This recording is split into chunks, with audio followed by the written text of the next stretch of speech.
जय माँ मरी आप सभी को। मरी माँ उपासक में आपका एक बार फिर स्वागत है। आशा करता हूँ माता मरी कृपा आप सब पर बनी रहे। आज मैं आपके लिए फिर से एक साधना लेकर के आया हूँ बाबा भैरव की।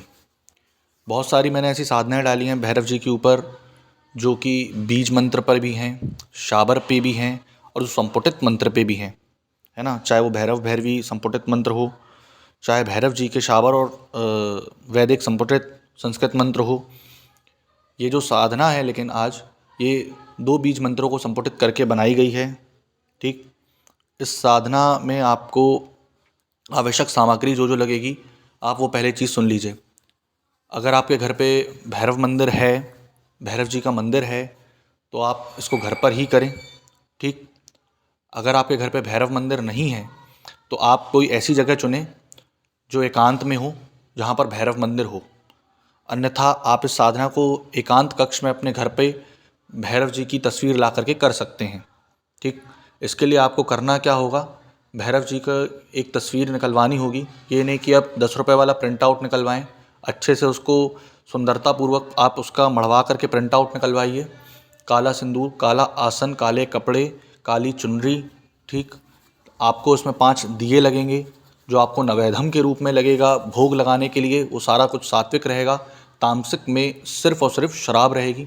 आप शराब का उस तरीके से चयन करें जिसमें बहुत ज़्यादा ही आपको स्मेल मिले, गंध बहुत ज़्यादा हो, ऐसी कोई शराब का चयन करें। एक मिट्टी का पात्र लगेगा जो थोड़ी सी बड़ी दिया टाइप की रहती है शराब का भोग लगाने के लिए। हल्दी, चावल, कुमकुम, सिंदूर।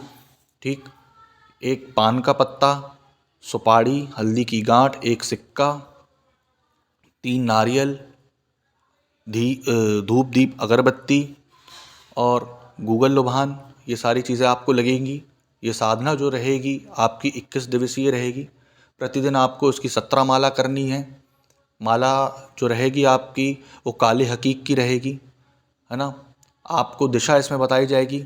जैसे आपको उदाहरण के लिए बताना चाहूँगा कि लोग क्या करते हैं, कैसे भी साधना करने बैठ जाते हैं और उसके बाद उनको ये नहीं पता रहता कि अगर दिया दक्षिण दिशा जल रहा है तो आपका मुख किस तरफ होना चाहिए, या आपका मुख अगर ईशान मुख में है तो दिया किस तरफ होना चाहिए।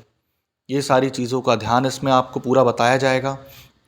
पहले आपको करना क्या होगा, किसी दिन जब आपको साधना करनी है इसकी, वो दिन आपका रहेगा अमावस्या या फिर शनिवार। इसके अलावा आप कोई साधना इसमें दूसरे दिन चालू नहीं करेंगे, क्योंकि ये साधना थोड़ी सी अगर बोला जाए तो भयावर किस्म की है। भयावर इसलिए क्योंकि इसमें आपको अलग अलग से अनुभव हो सकते हैं। अब कई लोग ये बोलते हैं कि बाबा भैरव डराते क्यों हैं। डराते नहीं हैं, उनका रूप ही ऐसा है। उनका रूप ही ऐसा है कि वो काले से भी ज़्यादा काले हैं, है ना। सारी डार्क एनर्जी उनके अंदर है, सारी नेगेटिविटी पॉजिटिविटी उनके अंदर है। सूरज का तेज उनके आगे फीका पड़ जाता है। इस कारण से सूरज के तेज को अगर आप देखोगे तो आप देख सकते हो, लेकिन उनके तेज को नहीं देख सकते। वो है काल भैरव या बाबा भैरव। ठीक, भैरव सब एक ही हैं। उनके आयाम, उनके काम करने के तरीके बड़े अलग अलग हैं। इस कारण से वो परिवर्तित होते रहते हैं। तो शाबर मंत्र में जैसा अपन ने पढ़ते हुए आए हैं कि जैसे कल कर भैरव काली पाठी वाला मंत्र मैंने जो बताया था, या भैरवाय नमः जो संपुटित मंत्र रहा, इसके आगे भी है, मैं बोलूँगा नहीं, तो वो उनसे बिल्कुल अलग मंत्र होगा इसमें। ठीक, ये बीज मंत्र का मंत्र रहेगा। इसमें कम से कम आपको, जब आप माला करेंगे तो कम से कम आपको 2 से ढाई मिनट इसमें लगना चाहिए। आराम से करेंगे, बिल्कुल हड़बड़ा के नहीं करेंगे। स्पाइनल बिल्कुल सीधा रहेगा। ठीक, काला आसन, काले कपड़े रहेंगे। स्वयं को टीका करना कैसा रहेगा वो बताया जाएगा आपको। मूर्ति या फिर फोटो को कैसे टीकना है वो बताया जाएगा। भोग कैसे लगाना है, भोग कहाँ से लगाना है। कई लोग भोग उल्टे हाथ की तरफ रख देते हैं। क्या अपन उल्टे हाथ से खाना खाते हैं? नहीं, सीधा हाथ शुभ माना जाता है, सीधे हाथ से रखो उनको। दारू उल्टे तरफ रख देते हैं। क्या उल्टे हाथ से बाबा को पिलाओगे? उनको अपना पिता मान रहे, उल्टे हाथ से पिलाओगे? सीधे हाथ पे रखना रहता है। मीठे का भोग कैसे लगाना है सब उल्टे हाथ पे रख दे रहे हैं। तो ऐसे अगर रखेंगे तो साधना इसकी संभव नहीं है। इसलिए, है ना। दिशा कैसे रहेगा, माला कहाँ पर चलेगी, क्योंकि रात्रिकालीन साधना है ये। ठीक, रात्रिकालीन में तो मूलाधार चक्र में ही माला चलाते हैं। अब मूलाधार चक्र पे चला रहे हो तो माला नीचे अगर छुल रही है तो इतना दिमाग लगाओ कि नीचे कुछ कपड़ा बिछा लो, उसमें फूल रख दो, है ना। वो नहीं रख पा रहे हो, थाली में सजा दो, थाली में फूल रख दो, थोड़ा अच्छा लगेगा। ज़मीन में माला छुलेगी तो माला की भी बेइज्जती है। स्पाइनल आपकी बिल्कुल सीधी रहनी चाहिए। कई लोग ऐसा कर रहे हैं, अभी मेरे पास आया, अनुभव नहीं हो रहा है, स्पाइनल सीधी नहीं कर रहे, फिर अरे हाँ थोड़ी स्पाइनल टेढ़ी हो जा रही है गुरु, अरे भैया स्पाइनल टेढ़ी हो जा रही है, नहीं स्पाइनल क्यों टेढ़ी हो रही है? तो क्या इतने फिट नहीं हो पा रहे? क्या भक्ति करने के लिए इतने फिट नहीं हो पा रहे? भक्ति वही है, मंत्र जाप साधना वही है कि आपके आंखें बंद करें, आपके सामने सिर्फ मंत्र चले। आप आंखें बंद करें, आपके आगे बिल्कुल ब्लैकआउट हो, काला अंधेरा हो और आपके सामने सिर्फ मंत्र चले। चाहे आप क्रीम काले का नमा करें, नवाण मंत्र कर रहे हैं अगर, तो भी बिल्कुल सिर्फ सफ़ेद वाइट लेटर से वो मंत्र चलना चाहिए, उसके आगे कुछ नहीं।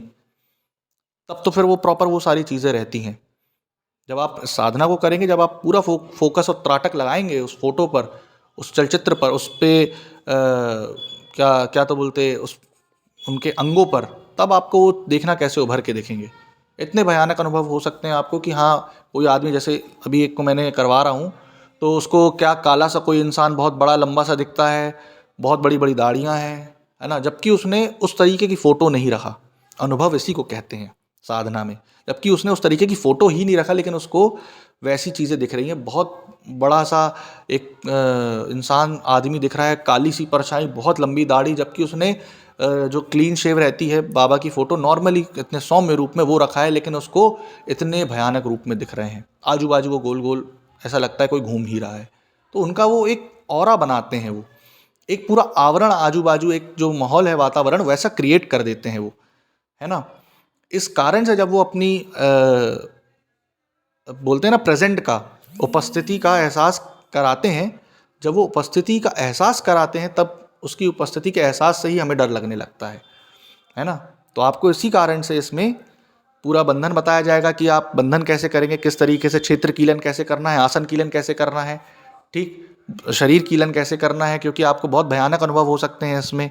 आप इसमें जब ये सारी चीज़ें करेंगे, आपको कुछ भी ऐसे भयावह अनुभव हो रहे हैं, भयानक अनुभव हो रहे हैं, कहीं और नहीं देखना है, सीधे ही देखते रहना है, मंत्र जाप में लगे रहना है, क्योंकि आप जिस स्थान पे मंत्र जाप करेंगे वहाँ पर रोशनी बहुत कम होगी। कई लोगों को मैं रोशनी इसलिए कम करने के लिए बोलता हूँ क्योंकि उन लोग रोशनी बहुत तेज़ कर लेते हैं। रोशनी बहुत तेज़ करने के कारण से क्या होता है कि जो ट्यूबलाइट की लाइट होती है, उससे आपको ऐसा लगता है कुछ आजू बाजू घूम रहा है। तो मैंने बताया ना, जैसे कई लोग लाइट जला लेते तो वो आजू बाजू ट्यूबलाइट का उनको चलता हुआ दिखता है, उन लोग बोल रहे हैं अनुभव हो रहा है। नहीं, ब्लैक कर दो, दिया रहे, आप रहें, और एक छोटा सा नाइट बल्ब लगा लो बस, तब फिर मज़ा आए कि क्या अनुभव हो रहा है। तो ये जो सारी चीज़ें रहेंगे आप करेंगे, ब्रह्मचार्य का पालन अति आवश्यक है, ठीक, संकल्प करना अति आवश्यक है। संकल्प का तरीका आपको बताया जाएगा। जो आपका आसन रहेगा काला रहेगा, भद्रासन की अवस्था में आप इन साधना को करेंगे, काले हकीक की माला चलाएंगे इसमें, ठीक, क्योंकि उग्र भैरव साधना है, ठीक। इस कारण से आप अपने कुल देवी देवता के सामने जब नारियल रखेंगे, उनको चढ़ाएंगे, उसके बाद ये साधना करेंगे, और अपने गुरु से ज़रूर परमिशन मांगिएगा, ठीक, कि मैं ये साधना कर रहा हूँ। जिनके गुरु ब्रह्मलीन हो चुके हैं वो नारियल रख करके उसके बाद ये साधना करेंगे, ठीक, भयानक अनुभव होंगे। इस कारण से आप इसको आराम से करेंगे, साधना को बिल्कुल जल्दी जल्दी मंत्र नहीं पढ़ना है, ठीक, भक्ति करने बैठे हो, ठीक, ये नहीं कि आप काम टालने के लिए बैठे हो। 21 दिन में 17 माला बस करनी है। तो अगर आपको ये साधना करनी है तो उसकी न्यूनतम दक्षिणा राशि रखी गई है, वो आपको डिस्क्रिप्शन में मेरा व्हाट्सएप नंबर मिल जाएगा, उसमें आप ले सकते हैं साधना। आपको दक्षिणा राशि बता दी जाएगी जो कि माता मरी के मंदिर निर्माण हेतु है। अगर आपको साधना चाहिए तो आप हमसे संपर्क कर सकते हैं। आशा करता हूँ आपको जानकारी पसंद आई हो। जय माँ मरी।